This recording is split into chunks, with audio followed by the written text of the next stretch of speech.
We welcome you to another Graceline presentation from Perth, Western Australia. We meet every Sunday morning at 9:30 in the church building at number 1 Wendling Road, North Beach, Perth.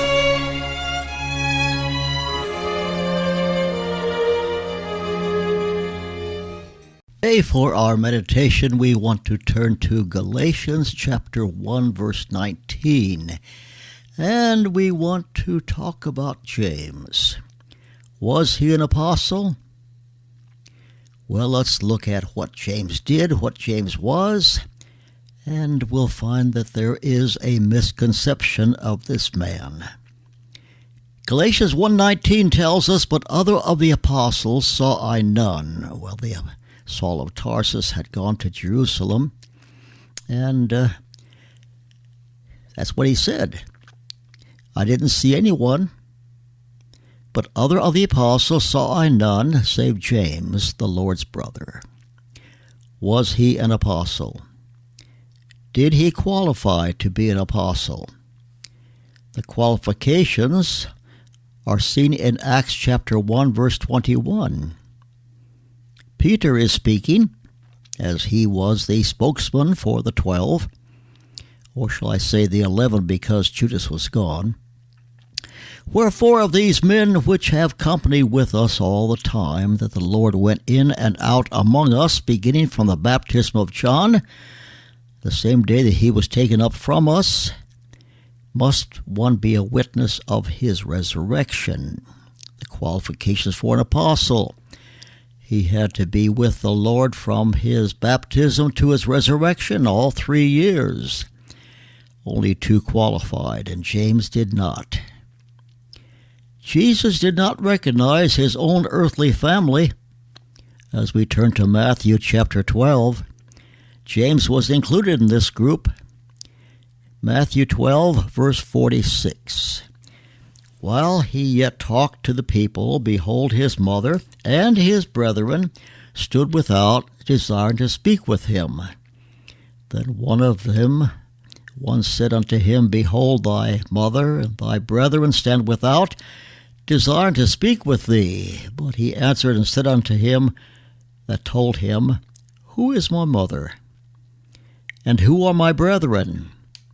Then he stretched forth his hand toward his disciples, and said, Behold my mother and my brethren. For whosoever shall do the will of my Father which is in heaven, the same is my brother and sister and mother."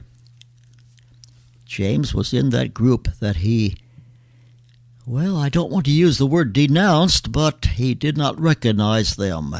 James was not a believer. Even in the ministry of Jesus on earth, James was not a believer. He did not qualify as an apostle. A kingdom apostle would sit on one of the 12 thrones, judging the 12 tribes of Israel, as we see in Matthew 19:28. Would James qualify for this, to be one of the 12? And he wasn't.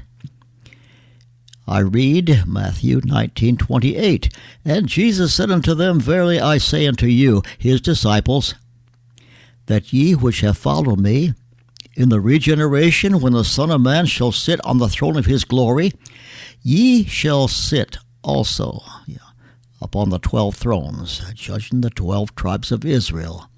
Did James think he was taking the place of the Apostle James, who was killed with a sword in Acts 12, verse 2? James, the brother of John, and they killed James, the brother of John, with a sword. Acts 12, verse 2. This new James, the brother of Jesus, or shall I say half-brother of Jesus, this James assumed leadership in Acts 15. And so I'm going to turn now to Acts chapter 15. I'm going to read verse 13 and on, and here is where they had the Jerusalem council. They all gathered in Jerusalem, Paul included, and after they had held their peace, James answered, saying, Men and brethren, hearken unto me. This same James, the half-brother of Jesus, Simeon hath declared how God hath at the first did visit the Gentiles to take out of them a people for his name. That is not quite right. James was not qualified, but he assumed his position, and basically because the kingdom gospel was diminishing, as we see in Galatians. And so to this agree the words of the prophets. He says, after this I'll return and will build up the tabernacle of David, which is fallen down. I'll build again the ruins thereof, and I will set it up, that the residue of men might seek after the Lord. And all the Gentiles upon whom my name is called, saith the Lord, who doeth all these things. Known unto God are all the works from the beginning of the world. Then he says in verse 19, wherefore my sentence is, that we trouble not them which from among the Gentiles are turned to God. Is he referring to Peter going to Cornelius? Is he referring to Paul going to the Gentiles? My sentence is this. Well, this James assumed the leadership. It's what happened to Peter.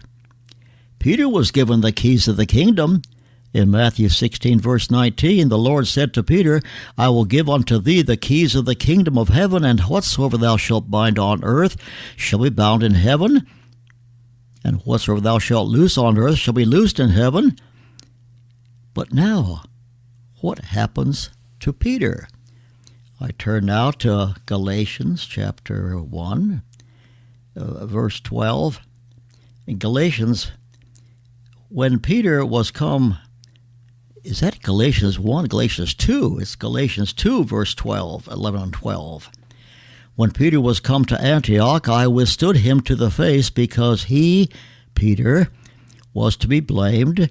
For before certain came from James, there's our fellow James again, he did eat with the Gentiles, but when they were come, these people from James, he withdrew himself, fearing those that were of the circumcision.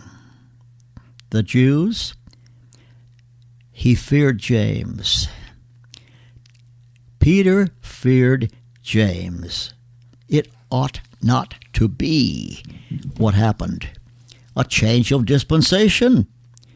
The kingdom program was in abeyance, and God was bringing in the dispensation of the grace of God through the Apostle Paul. And Paul stood up and said he condemned, or I don't want to use the word condemned, that's a bit too strong, but he set Peter in his place. Peter was come in. He said, I withstood him to the face. Paul, withstood Peter to the face, because he was to be blamed. For before certain came from James, he did eat with the Gentiles. But when they were come, he withdrew himself, fearing those that were of the circumcision. With the advance of James, Peter lost his position. Peter recognized Paul's distinctive message. We see that in 2 Peter 3, verse 15, an account that the long-suffering of our Lord is salvation, even as our beloved brother Paul also, according to the wisdom given unto him, hath written unto you. Yes, Peter recognized Paul's ministry. But James, well, we turn to Acts 21:24. James says to Paul, take and purify thyself with them. Be at charges with them, that they may shave their heads, and all may know these things whereof they are informed concerning thee are nothing. He did not care for Paul's ministry at all. Your ministry is nothing. That's what he said. But that thou thyself also walk orderly and keepest the law of Moses. If James were an apostle, sent of God, chosen of God, he would know, as Peter did, he would know that Paul had a different message. According to James, his letter, James 2:17, he stubbornly held to the imposition of the law of Moses even long after Paul had his 3 apostolic journeys. According to James, he stubbornly held his position. So he says in James 2:17, even so faith, if it have not works, is dead. That's not Paul's gospel. The works which man does nullifies grace, nullifies faith. Faith without works, not by works of righteousness which we have done, but according to his mercy he saved us. That's what Paul said. Titus 3:15. Titus 3:5. Even so faith, James says, without works is dead. That's not the gospel for today. For by grace are we saved through faith, not of works, lest any man should boast. If James was an apostle, he was not one of God. He was not sent of God. If he were, the Apostle Paul wouldn't have to separate from him. And he did. Well, there's the misconception of James. Not an apostle, but confusing the issue. Because James was under the law of Moses, teaching the kingdom of heaven to Israel, not to us.